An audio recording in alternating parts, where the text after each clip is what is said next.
Hello students, Tijari क्लासेसमध्ये आपलं स्वागत आहे. आज आपण बघणार आहोत क्लास 10चा सायन्स 1चा चॅप्टर नंबर 10 स्पेस मिशन्स. यामधला आपण सुरुवातीचा पार्ट बघितला होता. आज लेक्चर 2 मध्ये आपण बघणार आहोत आर्टिफिशियल सॅटेलाइट नेमकं काय असतं. त्याला सुरू करूया. A natural satellite is an astronomical object orbiting the earth or any other planet. म्हणजेच काय की जे नॅचरल सॅटेलाइट्स असतात ते एखाद्या ऑब्जेक्टच्या म्हणजे एखाद्या प्लॅनेटच्या अवतीभोवती फिरत असतात, आपल्याला माहितीच आहे.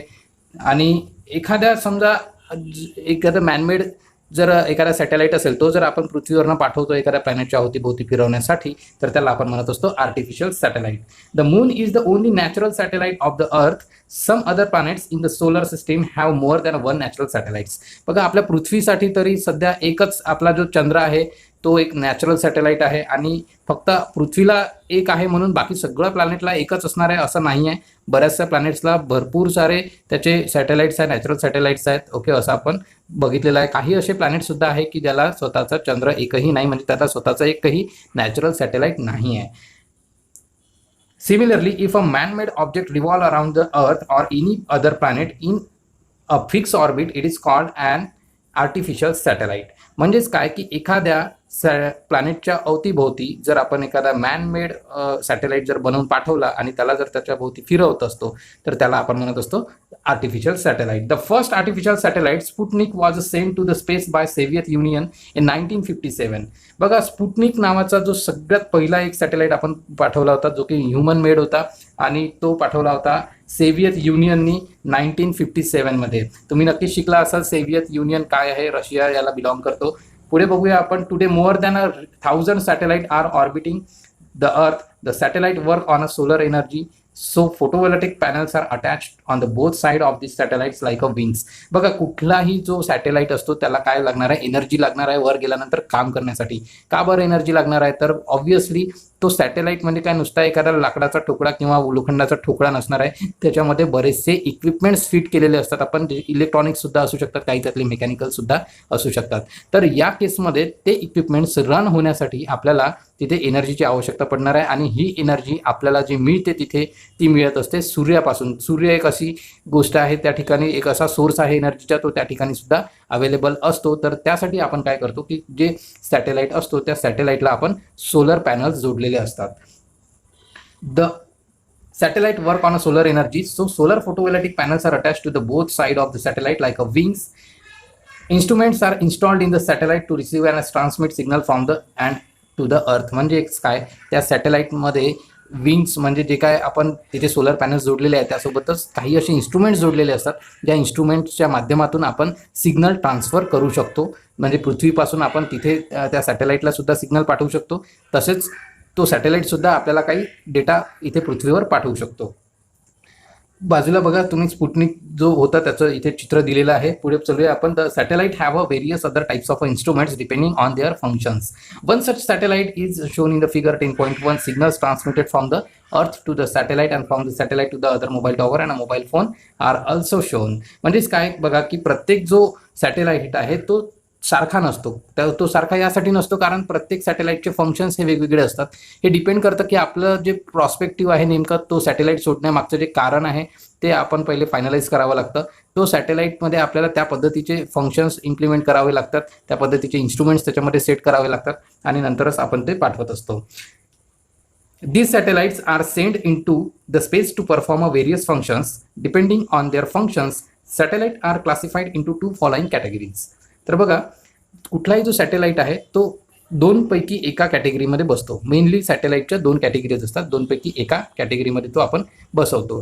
तर बघा, पहिला कुठला असतो, पहिली कॅटेगरी कुठली म्हणायची, तर पहिली कॅटेगरी असते की एक तर तो नॉर्मल कम्युनिकेशनसाठी आपण पाठवलेला राहू शकतो. नॉर्मल कम्युनिकेशन म्हणजे काय की आपल्याला पृथ्वीवरून जो आपण आता तुम्ही तुमच्या घरात बसून जो टी व्ही बघता किंवा मोबाईलवर जे तुम्हाला सिग्नल्स रिसीव्ह होतात, किंवा जे काय डिफेन्स जे आहे आपल्या भारताचं जे काय डिफेन्स सिस्टीम आहे, इंडियन आर्मीची जी काय डिफेन्स सिस्टीम आहे, ते डिफेन्स सिस्टीमला रन करण्यासाठी सुद्धा किंवा त्यांचं कम्युनिकेशन करून देण्यासाठी सुद्धा एक वेगळा सॅटेलाइट सोडला जातो. तर या सर्व गोष्टींना आपण कम्युनिकेशन सॅटेलाइट असं म्हणू शकतो. तर हा एक पार्ट झाला. आणि दुसरा एक आणखी पार्ट असतो की ज्याला आपण म्हणू शकतो की बा तो जो सॅटेलाइट आहे तो आपल्याला फक्त डेटा पाठवण्यासाठी यूज केला जातो. का बरं, कुठला डेटा, तर बघा आपल्याला फक्त पृथ्वीवर आपण राहतो, परंतु पृथ्वीच्या बाहेरील जे ग्रह आहेत त्यांचा अभ्यास करण्यासाठी सुद्धा आपण काही सॅटेलाइट्स पाठवत असतो नेहमीच. तर त्या सॅटेलाइट्सच्या माध्यमातून आपल्याला इतर जे प्लॅनेट्स आहे किंवा इतर ज्या गॅलेक्सी आहेत, आपल्याला ब्रह्मांडाबद्दल जी काही माहिती मिळवता येईल ती माहिती आपण त्यापासून मिळवत असतो.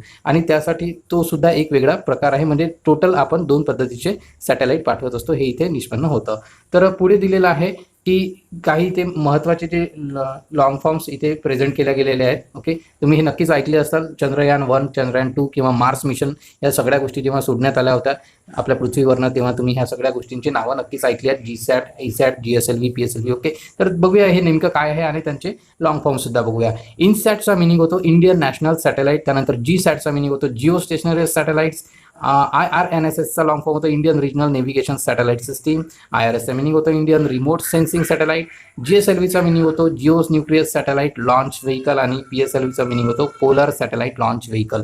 बघा, यापैकी जीएसएलव्हीचं एक महत्त्वाचं स्थान आहे. तर मी तुम्हाला इथे सांगू इच्छितो की जीएसएलव्ही म्हणजे काय असतं.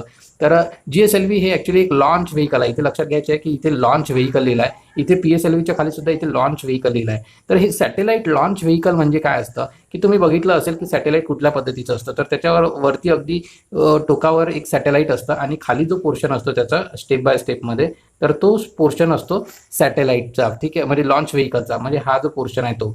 तर या पोर्शनमध्ये काय असतं की या पोर्शनमध्ये फ्युएल इन्क्लूड असतं. आपण तो बघणारच आहे नेक्स्ट पेजवर की कुठल्या पद्धतीचं त्याच्यामध्ये आपण फ्युएल वापरत असतो. मेन सॅटेलाइटचा जो पोर्शन असतो तो फक्त एवढासाच असतो आणि यालाच आपल्याला वर घेऊन जायचं असतं. परंतु तो वर नेण्याकरिता आपल्याला या सगळ्या गोष्टींची आवश्यकता असते. तर हे आपण डिटेलमध्ये पुढल्या पानावर शिकणारच आहोत. इथे फक्त एक लक्षात ठेवायचं की जीएसएलव्ही आणि पीएसएलव्ही हे दोन्ही काय आहे, तर हे दोन्ही लॉन्च व्हेकल आहेत. लॉन्च व्हेकल कशाला म्हणायचं आपण, तर हा जो पोर्शन आहे इथून एवढा त्याला आपण म्हणतो लॉन्च व्हेकल. नेक्स्ट पेजवर येऊया आपण. इथे दिलेलं आहे की टाईप्स ऑफ सॅटेलाइट आणि त्याचे फंक्शन्स काय आहेत.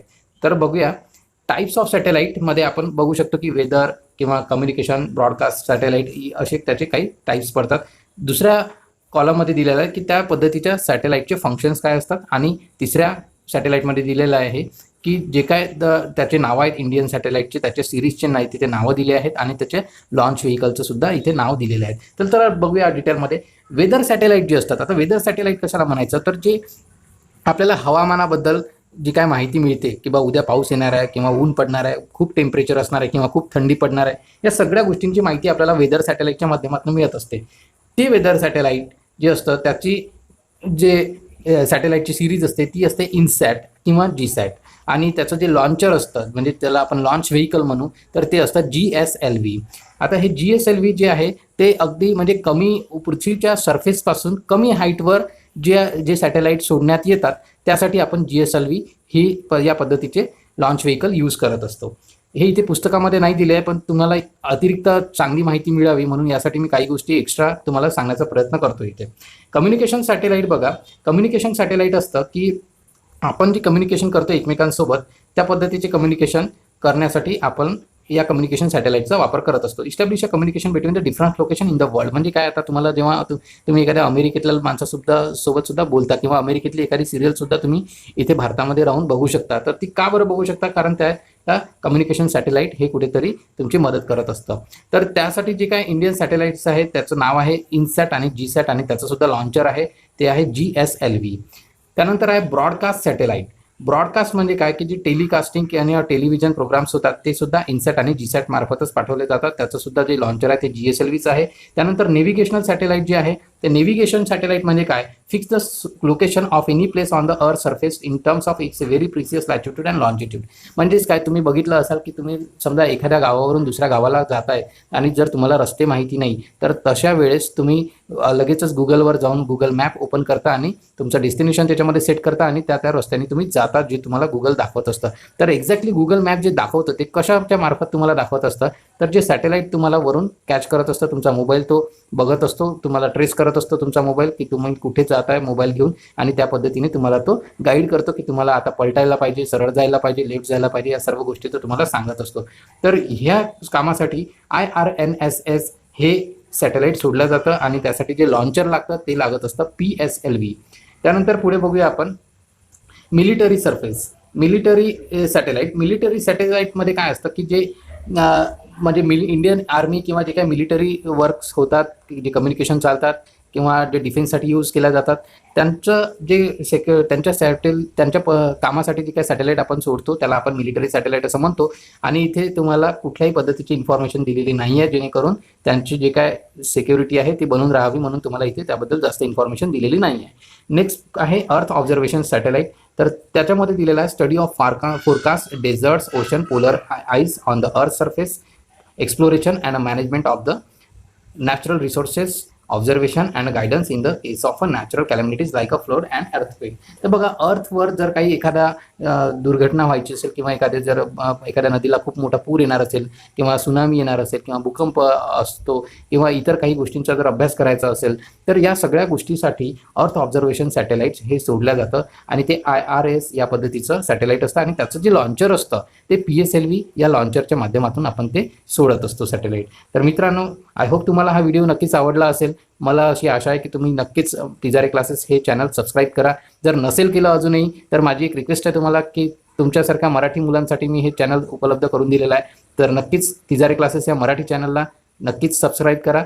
आपण यापुढेचा जो पार्ट आहे orbit of the artificial satellite हा लेक्चर नंबर 3 मध्ये कव्हर करून देणार आहे मी तुम्हाला.